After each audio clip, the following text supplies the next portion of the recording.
In the summer of 1943, deep inside the German High Command, a rumor began to spread. It wasn't about a new Allied weapon. It wasn't about secret radar or atomic research or a daring commando raid. It was about a factory, not a battlefield, not a frontline collapse. A single American factory that German officers had just seen with their own eyes. And what they saw there shattered their confidence more than any bombing raid ever could. One Wehrmacht general reportedly whispered afterward, "We cannot win this war." Not because of courage, not because of tactics, but because America had turned war into an industrial process, and Germany was still fighting it like an artisan. Before the United States officially entered World War II, Washington still allowed limited diplomatic and military visits. German attachés, engineers, and even high-ranking officers were invited on inspection tours of American industry. The Nazis believed it would be a propaganda opportunity. They expected to find lazy workers, inefficient factories, racial tensions, labor disputes, all the weaknesses they were certain existed in decadent American society. What they found instead was terrifying. At the Willow Run plant in Michigan, they saw a single building nearly a mile long. Inside, thousands of American workers were producing B-24 Liberator bombers on a moving assembly line. Not weekly, not monthly, one bomber every 55 minutes.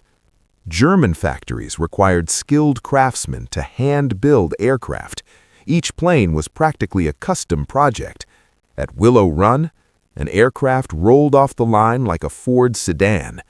Stamped metal, prefabricated wiring, interchangeable parts. One German officer asked the plant manager how long it took to train a new worker. The answer stunned him. 3 weeks. In Germany, it took years. By 1943, the United States was producing 96,000 aircraft per year, 49,000 tanks, 8,000 naval vessels, millions of rifles, trucks, artillery pieces. This was not industry. This was mass-manufactured war. General Albert Speer, Hitler's own armaments minister, later admitted, American production capacity made it mathematically impossible for Germany to win. Germans had engineers, they had discipline, they had technology, but they did not have the American system. Standardization, assembly line warfare, civilian factories converting overnight, women and teenagers replacing men at the machines, an economy where steel was cheaper than human life. The officers who toured American plants were ordered to remain optimistic, but their private letters told a different story. One Luftwaffe colonel wrote, "Their workers do not fear mistakes. They discard broken parts rather than repair them. It is as if resources are infinite." Another Wehrmacht engineer wrote after visiting Detroit, "We are craftsmen fighting an industrial empire." They realized something no battlefield report could reveal. Germany could win battles, but America would outbuild every loss. Shoot down 500 bombers, America will build 1,000 more. Sink 50 tanks, the U.S. will deliver 200 next month. This wasn't courage, it was arithmetic. By late 1943, German troops on the Eastern Front noticed something impossible. Every month, Soviet units were appearing with new American trucks, new radios, new boots, new food.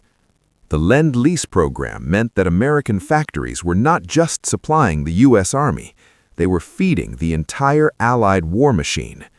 One panzer commander at Kursk wrote, "We destroy their armor in the morning. By evening, they have more." Those same generals remembered the American factory floors, and they understood. This war was no longer being decided in forests or fields. It was being decided on concrete floors in Ohio and Michigan. German officers were trained to believe in Endsieg, final victory. But after visiting American plants, the tone changed. Speer later confessed, "The war was lost in 1943, the moment American production reached full capacity." Hitler still screamed about wonder weapons, jet fighters, rocket planes, the V2. But even miracle weapons require aluminum, copper, oil, workers, railroads. And America had more of everything. One of the last German delegations toured a tank plant in 1944. They saw something unthinkable. A production board showed projected output for the next 6 months. Not goals, guaranteed delivery numbers. The German general reportedly stared at the board in silence, then turned to his aide and said, "We are not fighting an army. We are fighting a continent." By the time Allied troops landed in Normandy, those same factories were already building equipment for battles not yet planned. D-Day was not a gamble. It was a scheduled shipment. When historians ask when Germany really lost the war, they usually point to Stalingrad, El Alamein, Normandy. But many German generals knew the truth years earlier. They lost the war the day they walked into an American factory and saw war transformed into something Germany could never match, an assembly line. Not fueled by fear, not driven by ideology, but powered by scale. And once America turned victory into a production schedule, the Third Reich was already finished.